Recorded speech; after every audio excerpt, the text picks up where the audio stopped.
बर्तमान आम सुदूर नाबरारू आसी पहुँची सारीचु ये जो बाहरदा निकट में बन्यांचल परिदर्शन करने आम गहल उपस्थित अच्छा बाबू भाई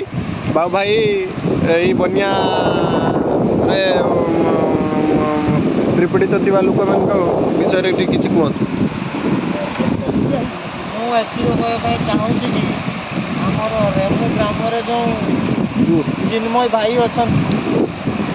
सी बालेश्वर अभिमुखे जाती चाहूँगी कि से यथा शीघ्र आसी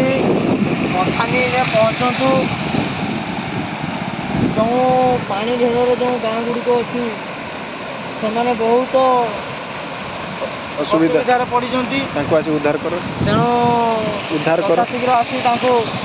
उद्धार कर मोमबत्ती चूड़ा चाउल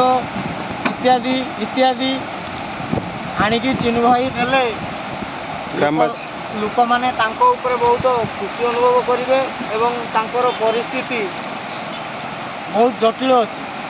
तेणु मुझे कहवाई चाहूँगी चिन्ह बाबू यथा शीघ्र आसी आपण आम गहली पहुँचो एति कही वक्तव्य शेष एति कही मोर वक्तव्य शेष कर।